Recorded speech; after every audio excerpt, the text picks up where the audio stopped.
광고 말씀 드리도록 하겠습니다.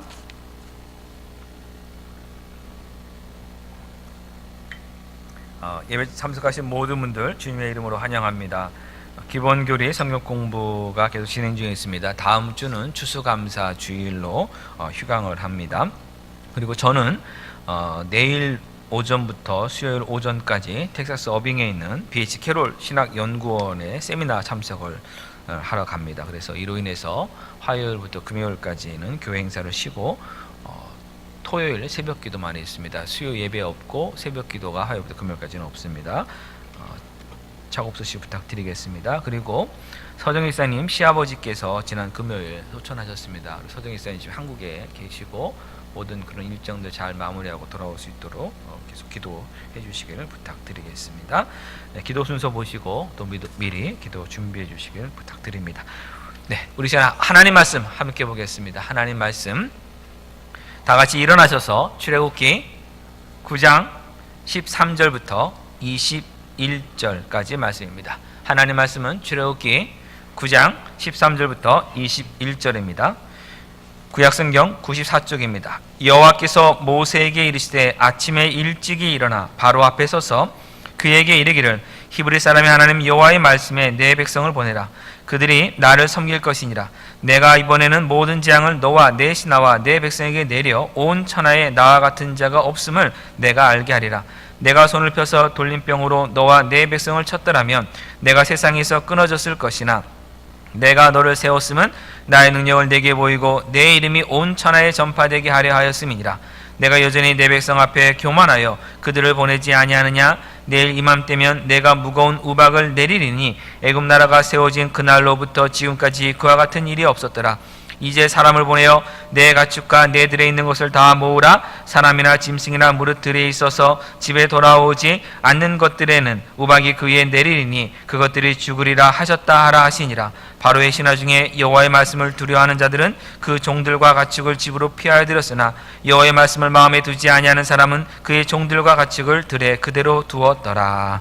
아멘. 착석해 주시기 바랍니다. 암기법이라는 게 있습니다. 어떤 것을 외울 때 쉽게 외우는 방법인데 이 암기법 중에 하나가 뭐냐면 어떤 것의 첫 자만 따서 이렇게 모아서 외우는 방법입니다. 이 방법이 도움되는 게 오늘 이 출애굽기에 나오는 10가지 재앙, 10가지 재앙의 내용이 뭐고 순서가 뭔지 외울 때 바로 이 첫 글자만 따서 외우면 좀 쉽게 외울 수 있습니다. 10가지 지금부터 알려드리겠습니다. 피계 이파, 처음에 4가지는 피계 이파, 그 다음에 악독 우매, 그 다음 4가지 악독 우매, 그 다음에 흑장. 총 10가지입니다. 피계 이파, 악독 우매, 흑장입니다. 그래서 처음은 물이 피로 변한 거, 피. 그 다음에 개는 강에서 개구리가, 물에서 개구리가 올라오는 거, 개구리. 그 다음에 이는 티끌이 이로 바뀌는 거, 이. 파는 파리떼가 날아오는 거, 그래서 피계 이파입니다. 악독 우마는 악은 악질입니다. 그 돌림병, 전염병과 같은 악질입니다. 그리고 독은 이 악성 종기를 가리킵니다. 악독 우는 우박이 내리는 걸 가리키고 매는 메뚜기 떼를 가리킵니다. 흑은 어둠이죠. 흑암이 가득한 것이고 마지막 장은 장자, 그것이 사람이든 가축이든 간에 장자가 죽은 그 재앙을 가리킵니다. 그래서 피계이파, 악독, 우매, 흑장 이렇게 외우시면 10가지 출애굽기의 재앙을 다 외울 수가 있습니다. 근데 우리가 오늘 보는 것은 7번째입니다. 우박이 내리는 건데 첫 재앙부터 그 앞에 6가지 재앙은 살펴보지 않았습니다. 7번째를 살펴본 것은 7이라는 숫자가 신적인 온전한 완성, 끝남을 뜻하기도 하고 또한 이 7번째 우박에 관한 이 말씀 속에 죄가 무엇인지, 믿음이 무엇인지에 관해서 잘 알려주고 있는 말씀이 있기 때문에 오늘 이 9가지 재앙, 10가지 재앙 중에서 마지막 6월절로 연결되는 장자가 죽는 그 재앙, 어린 양의 피가 있는 그 재앙은 빼고 9가지 앞에 있는 재앙을 전체를 살펴보는 것을 이 7번째 재앙인 오늘 본문을 중심으로 해서 살펴보려고 합니다. 9가지 재앙, 마지막 재앙을 뺀 9가지 재앙은 크게 세 부류로, 세 그룹으로 나눌 수가 있습니다. 첫 번째, 두 번째, 세 번째를 하나로 묶을 수 있고, 네 번째, 다섯 번째, 여섯 번째를 그 다음 묶을 수 있고, 일곱 번째, 여덟 번째, 아홉 번째를 또한 이렇게 묶을 수가 있습니다. 이렇게 묶을 수 있는 것은 어떤 재앙의 정도도 많이 달라져서 묶을 수 있습니다.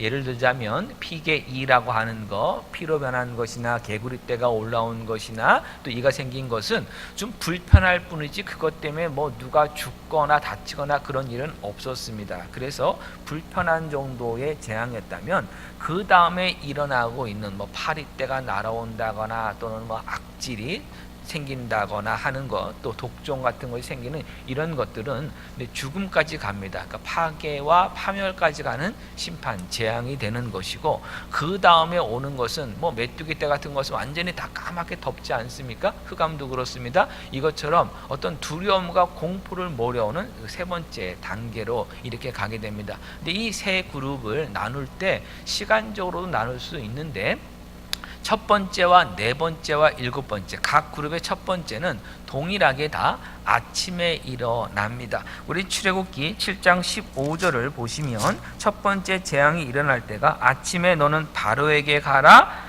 보라 그가 물 있는 곳으로 나오리니 합니다. 그래서 그 물에서, 나일강에서 그것이 피로 바뀌는 일이 일어나는 것입니다. 8장 20절은 네 번째 재앙인 파리가 가득한 재앙입니다. 그날도 아침에 일찍이 일어나 바로 앞에 서거라, 그가 물 있는 곳으로 나오리니 하고 똑같이 지금 일어납니다. 또한 오늘 본문으로 살펴봤던, 조금 전에 읽었던 9장 13절 보면 아침에 일찍 일어나 바로 앞에 섰습니다. 당인지 모르지만 이때는 물 앞에 선 것은 아닙니다만은 우박 자체가 물, 얼음 덩어리입니다. 그 시작은 지금 다 동일하게 이렇게 이루어졌습니다. 또한 이 세 그룹의 마지막 세 번째, 여섯 번째, 아홉 번째 재앙은 경고 없이 진행된 재앙입니다. 나머지 뭐 첫 번째, 두 번째, 네 번째, 다섯 번째, 일곱 번째, 여덟 번째 재앙은 모세를 통해서 바로에게 경고를 한 다음에 재앙이 내렸는데, 이 세 번째, 여섯 번째, 아홉 번째는 또한 경고 없이 내린 재앙입니다. 그래서 이렇게 세 군으로 나눌 수가 있습니다. 그리고 지팡이로도 구분됩니다. 첫 번째, 두 번째, 세 번째는 아론이 지팡이를 사용했습니다. 그런가 하면 네 번째, 다섯 번째, 여섯 번째는 지팡이가 아예 사용되지 않고 모세가 손을 피거나 이렇게 되었습니다. 그리고 일곱 번째, 여덟 번째, 아홉 번째 재앙은 모세가 지팡이를 사용했습니다. 그러니까 지금 점점 모세가 주도적으로 이루어지는 거죠. 아론이라고 하는 그 대언자를 통해서 간 것이 아니라 모세가 주도적으로 지금 가는 것이 이 재앙을 통해서도 이렇게 나오게 되는 것입니다.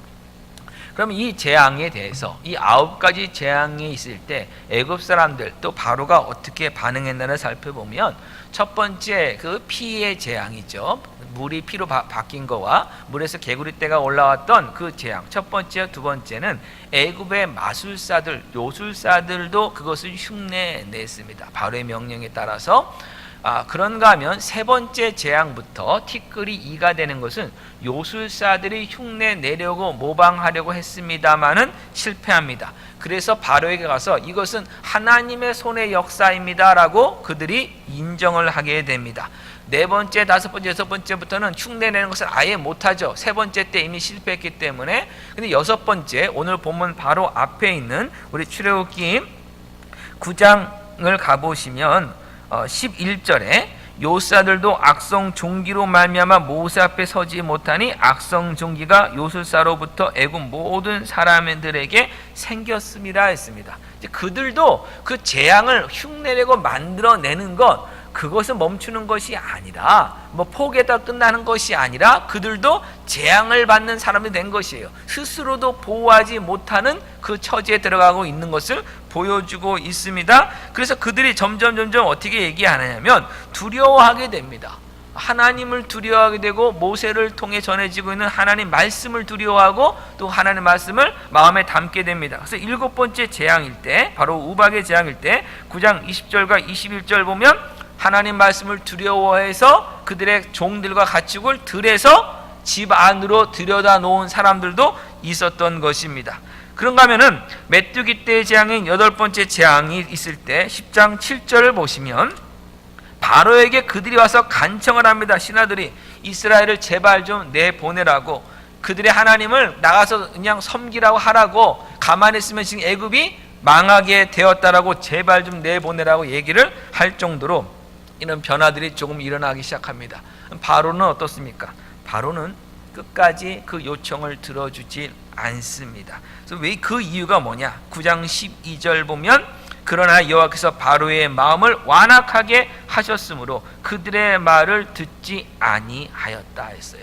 그런데 그들의 말을 듣지 않았다는 것에 끝나는 것이 아니라 여호와께서 모세에게 말씀하신 것 같더라. 하나님이 이미 말씀해 주셨습니다. 어떻게 해요? 바로는 듣지 않을 것이다 라고. 그 미리 말씀하신 대로 지금 이루어지고 있는 것입니다. 우박이 내렸고, 우박이 내렸을 때 애굽사 어떻게 내리느냐? 아주 놀라운 기적들이 일어나는데 25절과 26절 9장을 보시면 우박이 애굽 온 땅에서 사람과 짐승을 막론하고 밭에 있는 모든 것을 쳤으며, 그러니까 밭에 있는 들에 있는 짐승과 사람들 종들을 그래서 집 안으로 들여보냈어야 되는 거죠. 쳤으며 우박이 또 밭의 모든 채소를 치고 들의 모든 나무를 꺾었을 때 이스라엘 자손들이 있는 그곳 고센 땅에는 우박이 없었다 그랬습니다. 놀라운 기적입니다. 하나님이 하신 일이죠. 그러니까 고센 땅을 제외한 나머지 땅에만 우박이 지금 내린 것입니다. 그러자 바로가 어떻게 하느냐? 회개하는 것처럼 보여집니다. 27절 바로가 사람을 보내어 모세와 아론을 불러 그들에게 이르되 이번은 내가 범죄하였노라. 여호와는 의로우시고 나와 나의 백성은 악하도다. 네, 이거 회개입니다. 그렇죠? 내가 범죄했도다 그러면서 여호와는 의로우시다 하면은 분명히 회개하는 모습처럼 보여집니다. 그런데 그 우박이 거치게 되자, 다시 그치게 되자 어떻게 되느냐? 34절 보면 바로가 비와 우박과 우레소리가 그친 것을 보고 다시 범죄하여 마음을 완악하게 하니 그와 그의 신하가 꼭 같더라. 그의 신하들도 이제는 다시 또 완악해진 것입니다. 그래서 35절에 바로의 마음이 완악하여 이스라엘 자손을 내보내지 아니하였으니 여호와께서 모세에게 말씀하신가 같더라. 12절 말씀과 지금 똑같이 된 겁니다. 그러면 여호와께서 모세에게 말씀하신 것이 무엇입니까? 4장 22절과 23절을 보면 모세야 너는 바로 앞에 가서 이렇게 말하라. 이스라엘은 하나님의 아들이고 하나님께서 하신 장자다, 세우신 장자다. 그래서 그들을 내보내 달라고 하면 바로가 거절할 것이다. 그럼 바로가 거절하면 어떻게 되느냐? 하나님께서 바로가 거절했기 때문에 바로의 아들, 바로의 장자를 하나님이 죽일 것이다 라고 모세에게 말씀해 주셨어요. 이 말을 모세와 아론이 지금 바로에 가서 분명히 했습니다. 예언되어 있는 것입니다. 그러니까 이 일이 이루어져야, 그의 장자가 죽어야 그때서야 비로소 그가 항복하고 이스라엘 백성을 내보내게 된다는 겁니다. 지금 아무리 그 재앙이 있다고 하더라도 그들이 그 마음이 완악함 가운데서 완전 항복을 하지 않는 것입니다. 우박의 재앙이 끝나고 메뚜기 떼로 힘드니까 앞에서 말씀드린 것처럼 신하들이 와서 제발 좀 내보내달라고 얘기를 합니다. 바로는요 또 잠시 회개하는 모습을 보여줍니다. 근데 다시 완악해져서 또 거절합니다. 이유는요 장자가 죽는 재앙이 아니었기 때문입니다. 그렇다면 하나님께서 처음부터 장자가 죽는 10번째 재앙을 내리시지 왜 굳이 앞에 있는 그 9가지 재앙을 내리시고 나서 장자가 죽는 재앙을 내리셨는가의 문제입니다. 그 이유에 대해서 9장 29절은 이렇게 말씀합니다. 모세가 그에게 바로에게 이르되 내가 성에서 나가서 곧 내 손을 여호와를 향하여 펴리니 그리하면 지팡이가 아니라 손을 펴는 것이죠. 우레소리가 그치고 우박이 다시 있지 아니할지라 세상이 여호와께 속한 줄을 왕이 알리이다. 세상이 여호와 하나님께 속한 줄을 알게 하시기 위해서 이 우박의 재앙을 내리신 거예요. 그 앞에 있는 재앙들 다 마찬가지입니다. 피게이파, 악도구매라고 하는 것, 또 흑암까지 있는 그 9가지 재앙은 세상에서 그 세상 자연의 모습입니다. 여러분 생각해 보십시오. 강물이 바뀐 것입니다. 피로요. 내 자연 속에 있는 것입니다. 개구리도 마찬가지입니다. 이도 마찬가지입니다. 파리떼도 마찬가지입니다. 또 악한 질병들, 돌림병도 다 마찬가지입니다. 이 세상에 있는 것입니다. 우박 내리는 것도 다 마찬가지입니다. 흑암 있는 거, 메뚜기 떼도 다 마찬가지입니다. 이건 무엇입니까? 천지 만물이 다 여호와께 속하였다는 것을 알려주기 위해서입니다. 하나님이 그 모든 만물을 만드셨고 하나님이 주인이시다는 사실이에요.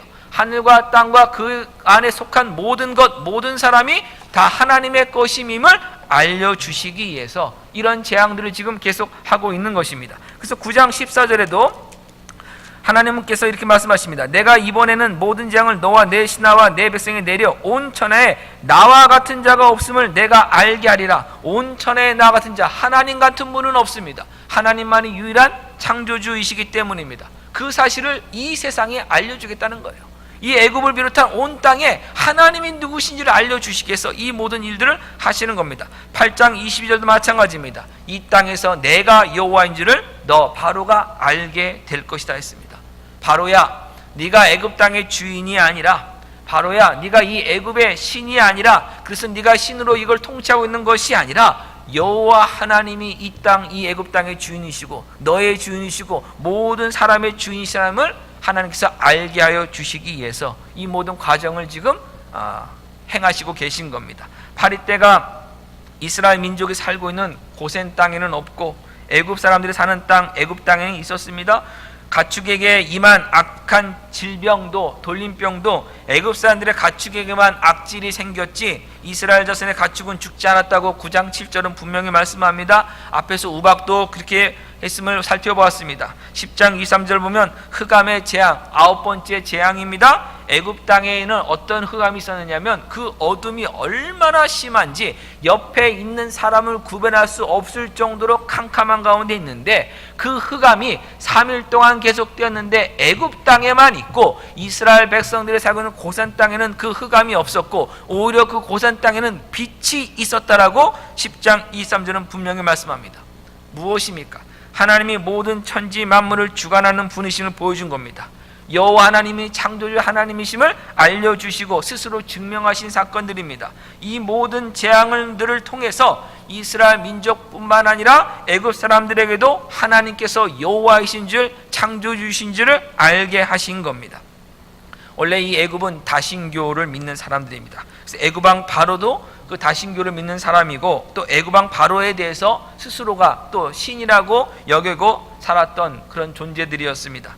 그 자신들이 섬기고 있는, 애굽 사람 섬기고 있는 애굽의 신들이, 여러 신들이 가장 힘이 세고 능력이 세다고 그들은 여겼습니다. 그 가운데 모세와 아론이 와서 여호와 하나님을 소개하지만 그냥 그게 누구냐라고 한 거죠. 여호와가 누구간데 지금 이렇게 하느냐? 난 여호와를 알지도 못하는데, 나는 그런 신을 알지도 못한다라고 이야기를 한 겁니다. 히브리인들의 신은 무능력한 신으로 보였기 때문입니다. 얼마나 신이 무능력하면 그들 민족이, 그들이 믿고 있는 그 민족이 이렇게 우리의 노예로 살겠느냐, 종으로 살겠느냐? 그들의 신은 무능력하다라고 이야기한 것이고, 그래서 그들의 신의 이야기를 내가 들을 필요가 없다. 내가 곧 신인데 내가 지금 무슨 얘기를 듣겠느냐? 이렇게 한 것입니다. 그리고 10번째 재앙이 있을 때 하나님께서 이 모든 재앙을 통해서 무엇이라고 말씀하시느냐? 출애굽기 12장 12절로 가보겠습니다. 출애굽기 12장 12절 98쪽입니다. 내가 그 밤에 애굽 땅에 두루 다니며 사람이나 짐승을 막느라고 애굽 땅에 있는 모든 처음 난 것, 장자입니다, 다치고 애굽의 모든 신을 내가 심판하리라. 나는 여호와라 그랬습니다. 나는 여호와라. 애굽의 모든 신을 심판하신 거예요. 10번째 재앙뿐만 아니라 이 10가지 재앙들이 애굽 사람들이 믿고 있는 그 신들을 하나님이 다 심판하시는 겁니다. 애굽 사람들은 이런 피조물들을 자신의 신이라고 생각하고 믿었습니다. 태양을 섬겼습니다. 강을 섬겼습니다. 그 모든 것들이 다 바로 이 피조물, 하나님이 만드신 피조물을 지금 신으로 여기고 그 신이 가장 세다라고 하면서 그들에게 경배했던 것입니다. 우상 숭배했던 것입니다. 하나님께서 어떻게 하셨습니까? 창조주 하나님이 임하시자 그들이 믿고 있던 모든 신들은 그저 피조물에 불과한, 하나님 말씀 앞에 아무것도 할 수 없는 피조물에 불과한 것임을 하나님께서 보여주신 거예요. 그 사건이 이 10가지 재앙 속에 있는 것입니다. 하나님은 애굽의 신들과 그 신들을 경배하는 애굽 사람들을 분명하게 확실하게 심판하신 것이 10가지 재앙입니다. 그러니까 하나님의 사람이 있는 그 고센 땅 이스라엘 백성들과 그렇지 않은 이 애굽 사람들을 구별해서 하나님께서 심판하셨습니다. 여기서 우리는 하나님이 죄에 대한 그 우상 숭배에 대한 심판을 확실하게 하신다는 것을 우리는 기억해야 됩니다. 조용하게 숨어서 하신 심판이 아닙니다. 분명히 이것이 죄고 이것이 우상 숭배임을 하나님께서 말씀하시면서 심판하신 겁니다. 하나님은 죄를 심각하게 다루십니다. 10가지 그 재앙이 점점 심해진 것을 보십시오. 하나님께서 철저하고 확실하게 심판하시는 겁니다. 그리고 그 재앙이 바로 죄에 대한 심판임을 계속해서 반복적으로 알게 하여 주신 겁니다. 심지어 바로도 알았습니다. 그래서 앞에서 본 것처럼 출애굽기 10장 16절과 17절 보면 뭐라고 하느냐, 너희의 하나님 여호와와 너희에게 죄를 지었다라고, 너희의 하나님 여호와와 너희에게 죄를 지었다라고 그가 분명히 이야기를 합니다. 그러면서 내 죄를 용서해 달라고 이야기합니다. 여기에 한 가지 문제점이 있는 거예요. 너희의 그 하나님이 결국 나도 나의 하나님이 된다는 사실을 인정하지 않은 것입니다. 근데 이 회개했던 모습이, 어디 용서를 구했던 모습이 실질적으로는 뭐냐? 진정한 회개는 아니었습니다. 그것만, 그 어려움만, 재앙만 피하기 위한 그냥 고백에 불과했습니다. 바로는 끝까지 하나님을 거절했습니다. 하나님을 인정하지 않았습니다. 그 죄가 바로 뭐냐면 교만입니다. 그래서 출애굽기 9장에 17절 우리가 읽은 말씀 가운데 내가 바로가 여전히 내 백성 앞에 교만하여 그들을 보내지 아니하느냐. 바로의 죄는 바로 이 교만한 죄입니다. 자기가 절대 권력자로 신으로 인정받고 있기 때문에 지금 그 일을 하고 있는 것입니다. 전 세계 어디나 어떤 왕이나 절대 권력자를 신으로 여기는 것은 동서고금을 막론하고 계속 지금 있는 모습입니다. 예수님 당시에 그 로마 시대도 로마의 황제인 가이사르 시저를 황제, 그 시저 황제를 신으로 숭상하는 황제 종교 숭배가, 황제 숭배하는 종교가 굉장히 많이 있었습니다. 21세기 지금도 절대 권력자를 신처럼 숭상하는 일은 사실 지구촌 곳곳에서 계속되고 있습니다. 자기가 신인 줄 아는 사람들, 자기가 신이라고 생각하고 하나님을 거절하고 있는, 거부하는 그 교만한 사람이 지금 이 바로입니다. 그래서 우리가 구약성경 에스겔로 한번 가보겠습니다. 구약성경 1195쪽입니다. 애굽에 대한 하나님의 심판을 예언한 것입니다만은 이 애굽의 출애굽기 사건을 통해서 사실은 또 다시 한번 말씀하고 있는 것입니다. 에스겔 29장 구약성경 1195쪽입니다.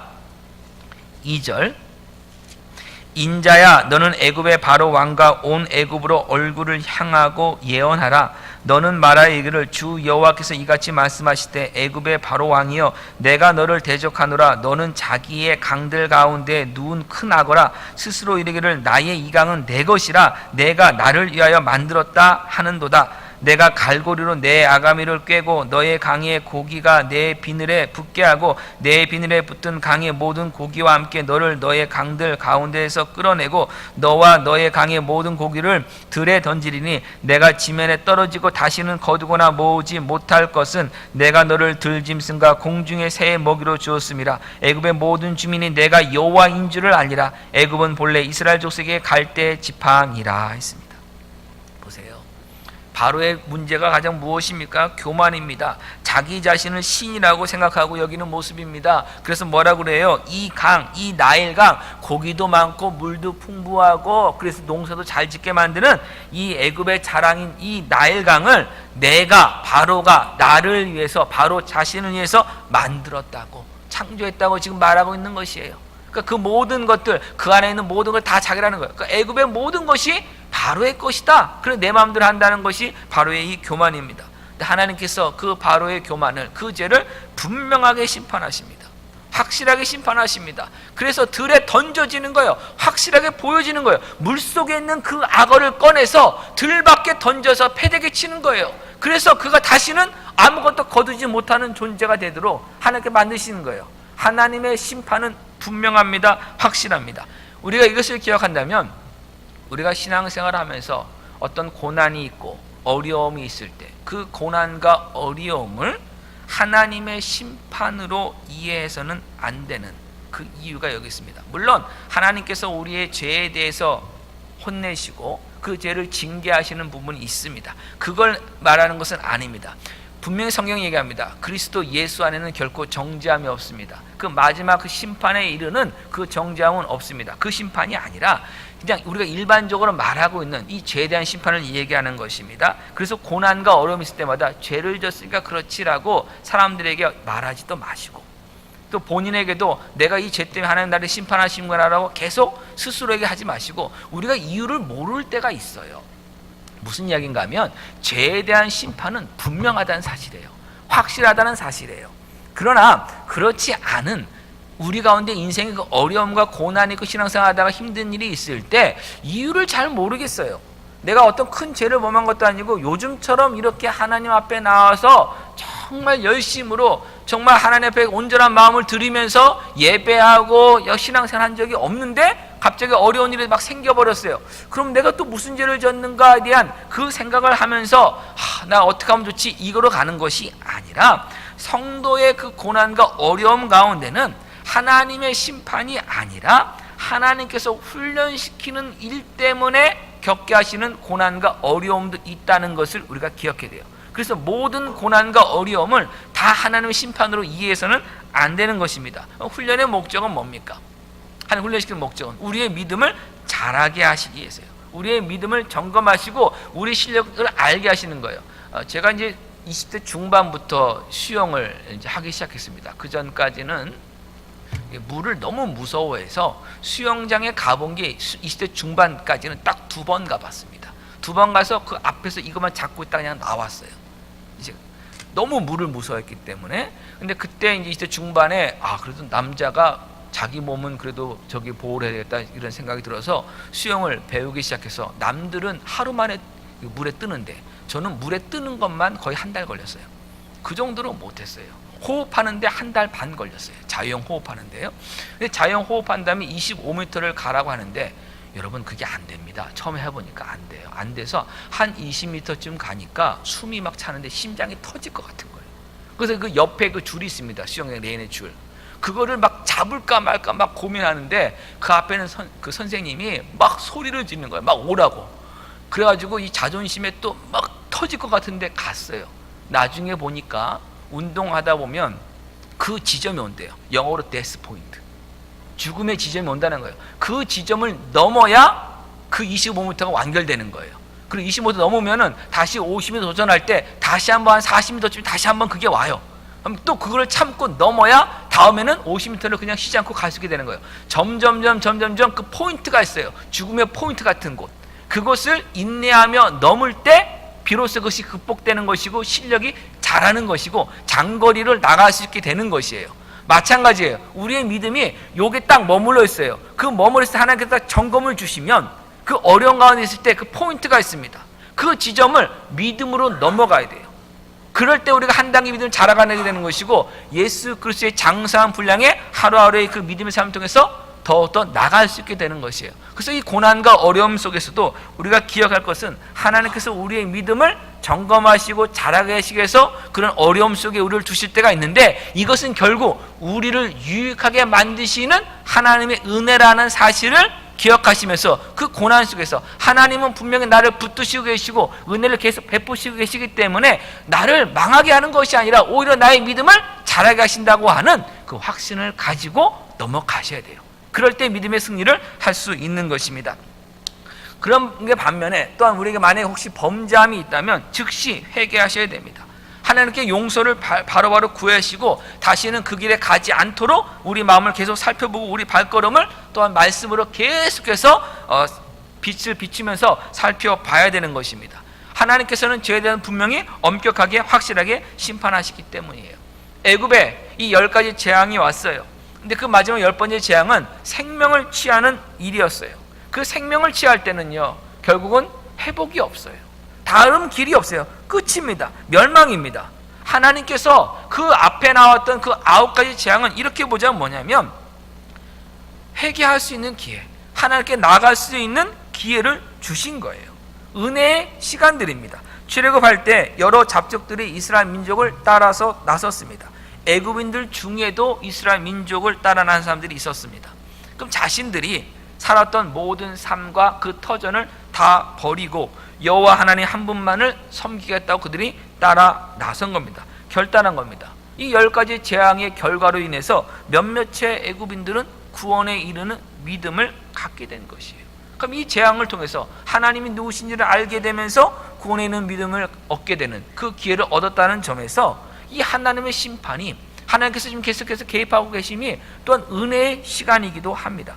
예수님께서 십자가에서 고난을 받으셨습니다. 근데 그 고난은 결국 하나님께서 우리의 죄를 짊어지신 예수님에게 우리의 죄 때문에 그 죄에 대한 심판을 하셨기 때문에, 진노하셨기 때문에 예수님이 십자가의 고난과 그 심판을 받으신 겁니다. 그때 강도 한 명이 구원함을 받았습니다. 강도 한 명이 구원에 이르는 믿음을 갖게 된 것이에요. 만약에 예수님께서 바로 그냥 죽는 것으로 끝난다고 해갖고, 예수님 돌아가시는 거 끝난다고 해갖고 그냥 그 십자가형이 아니라 다른 거로 만약에 사형을 당하셨다면, 그러니까 하나님 그 일을 하셨다면 이 강도는 그 기회를 얻지 못하는 것이죠.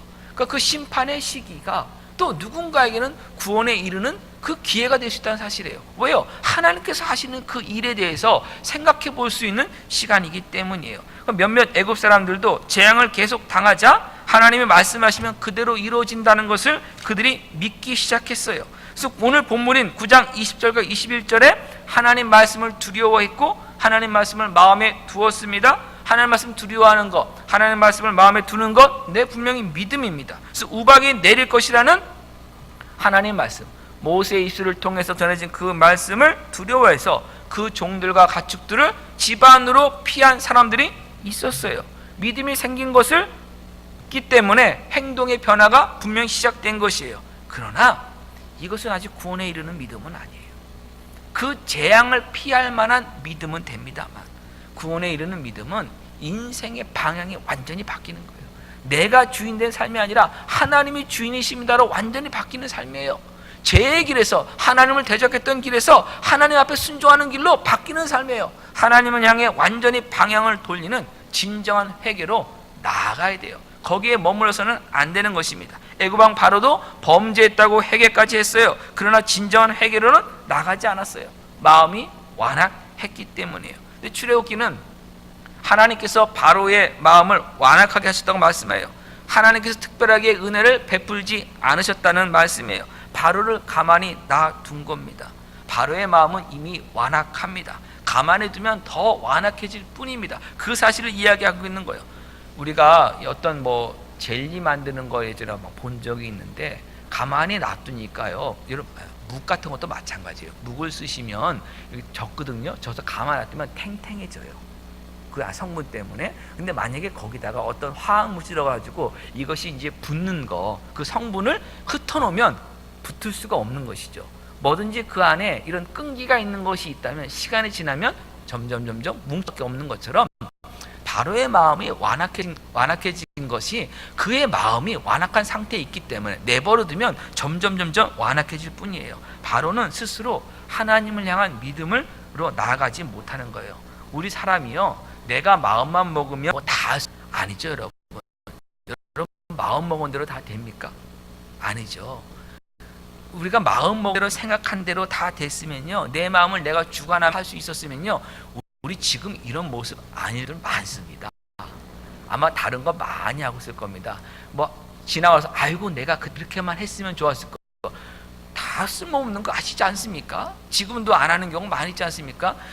제가 주일 아침에 주일 오전에 금식한 게 한 10년이면 많이 익숙해졌는데, 그래서 주일 아침에 배가 고프거나 그러지는 않습니다.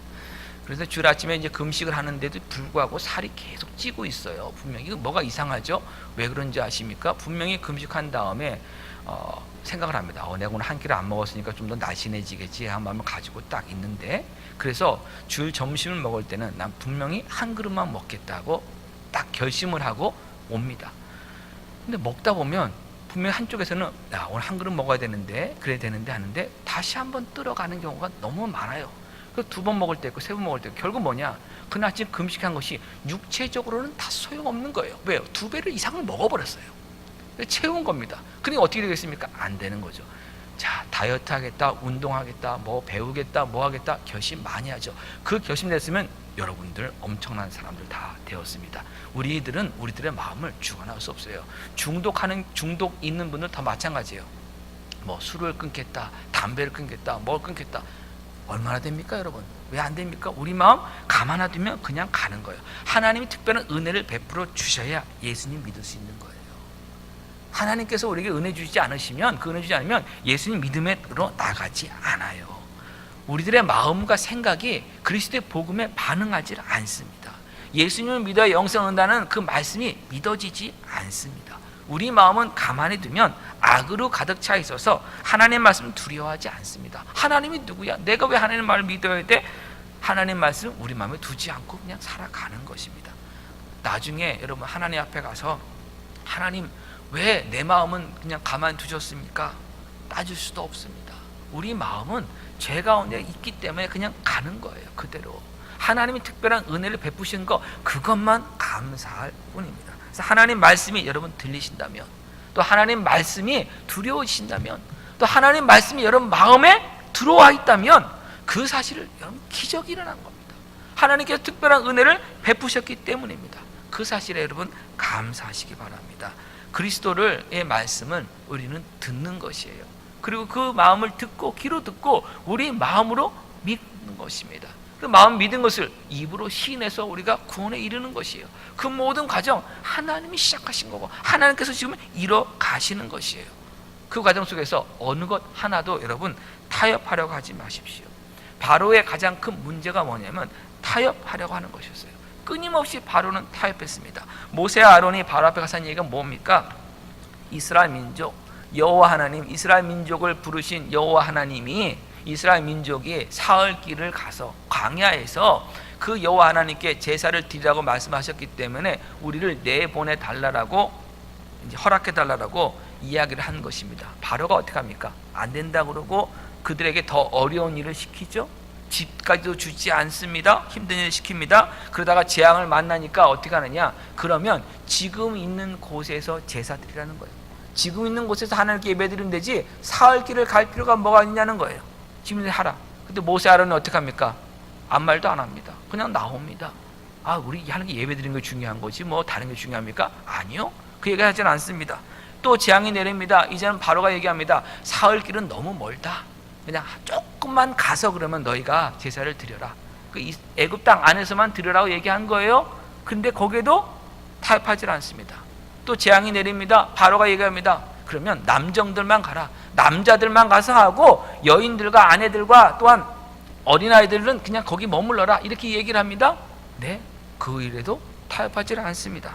이제 또 어떻게 하는 줄 아십니까? 재앙 또 내리니까 그러면 너희만 나가라는 거예요. 너희 민족만 다 나가라는 거예요. 어린아이든 여자든 남자든 다 이스라엘 민족은 나가라. 그러나 소와 양은 가지고 가지 말아라는 거예요. 그 여기 애굽 땅에 있던 건데 가지고 가지 말라고 바로가 얘기를 합니다. 그럼 생각해 보세요. 이제는 우리가 나갈 수 있구나. 이제는 이 애굽에서 출애굽 이제 할 수 있구나. 노예 신분을 벌 수 있구나. 우린 이 정도만 해도 된 것이야 하고 이스라엘 백성들이 모세와 아론이 오케이 하면서 가지를 않습니다. 떠나지 않습니다. 하나님 하신 명령은 무엇이었어요? 사흘 길을 가서 광야에서 하나님께 제사 드리라는 거예요. 제사를 드리는 반드시 필요한 게 뭡니까 여러분? 제물이죠. 제물을 가지고 와야죠. 광야에 무슨 제물이 있습니까? 제물을 가지고 나가야 되는 것이에요. 10번째 재앙이 있자 비로소 바로가 얘기를 합니다. 너희의 말대로 가서 여호와를 섬기라. 너희의 말대로 양과 소도 가지고 가라라고 얘기합니다. 바로가 했던 일은 뭐라고요? 끝까지 타협안을 제시하는 거예요. 예, 바로는요 이 세상 하나님을 대적하는 세상과 사탄을 상징합니다. 우리에게 이 세상과 사탄은요 계속 타협안을 제시합니다. 뭐 그렇게까지 신앙생활을 할 필요가 있느냐? 왜 혼자 유별나게 믿느냐? 왜 혼자 유별나게 사느냐? 적당껏 신앙생활 하라고 아주 부드럽고 아주 지혜롭게 여러분 유혹합니다. 근데 하나님은 어떤 분이십니까? 거룩하신 하나님이십니다. 하나님은 질투하시는 하나님이십니다. 우리에게 온전한 경배를 받으시기 원하시는 하나님이십니다. 온전하신 하나님이십니다. 하나님께서 애굽 땅에 10가지 재앙 내릴 때 어떻게 하십니까? 온전히 구별해서, 확실하게 구별해서 분명하게 그 재앙을 내리셨어요. 확실히 하나님의 백성과 그렇지 않은 사람들을 구분해 놓으셨어요. 그렇기 때문에 하나님께서 사흘길을 가라고 했으면 사흘길을 가는 것이 진정한 믿음이에요. 하나님께서 사흘길 가서 제사를 드리라고 했으면 사흘길 가서 제사를 드릴 준비를 하고 떠나는 것이 바로 진정한 믿음이에요. 예수님을 믿어야만 영생을 얻는다고 하나님 말씀하셨어요. 천하 이 모든 이름 중에 구원을 얻을 만한 다른 이름을 예수님 이름에는 주신 적이 없다고 하나님 말씀하여 주셨어요. 그렇다면 예수님 믿는 것이 진정한 믿음이에요. 다른 길 찾지 않는 것이 진정한 믿음이에요. 하나님 말씀을 여러분 부분적으로 마음에 두지 마세요. 지금 그 문제만 해결하기 위해서 하나님 말씀을 마음에 부분적으로 두지 마세요. 하나님 말씀을 전체를 다 마음에 두셔야 됩니다. 이것이 진정한 믿음입니다. 예배드림도 마찬가지입니다. 신앙생활도 마찬가지입니다. 적당껏 하지 마십시오. 하나님 앞에 온전한 구별됨으로 나아가십시오. 성경은 분명히 성도들에게 얘기합니다. 차든지 덥든지 하라고요. 분명한 확실한 신앙생활을 하라는 것입니다. 하나님은 분명하십니다. 하나님은 온전하십니다. 하나님은 거룩하십니다. 내가 거룩하니 우리에게도 거룩하라고 말씀하시는 하나님이십니다. 하나님 말씀에 그 분명함을 붙드시고 분명한 삶으로 나아가겠다는, 그리고 그 은혜, 그 말씀의 분명함을 알게 하신 것, 그 모든 것도 하나님께서 베푸신 특별한 은혜임을 감사하는 분명한 믿음을 들이시는 삶 사시길 주님의 이름으로 간곡히 부탁드립니다. 기도하겠습니다. 하나님, 은혜 주심을 감사합니다. 하나님은 분명한 하나님이십니다. 하나님 하신 말씀은 확실하게 지키시는 하나님이십니다.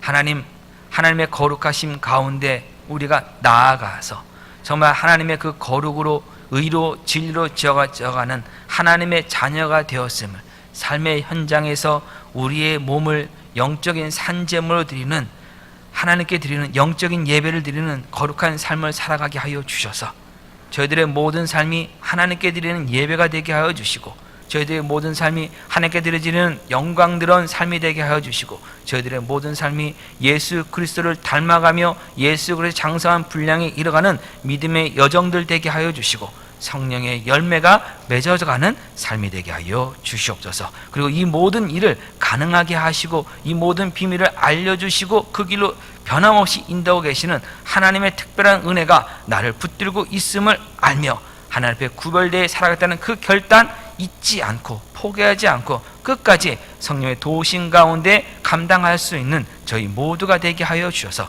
저희 생애 가운데 하나님의 함께 하심의 증거들 넘쳐나게 하여 주시고, 또 하나님께 올바른 예배와 영광 돌리는 데 쓰임받는 저희들의 모든 생애가 되게 하여 주시옵소서. 예수님의 이름으로 기도합니다. 아멘. 우리 시간 다 같이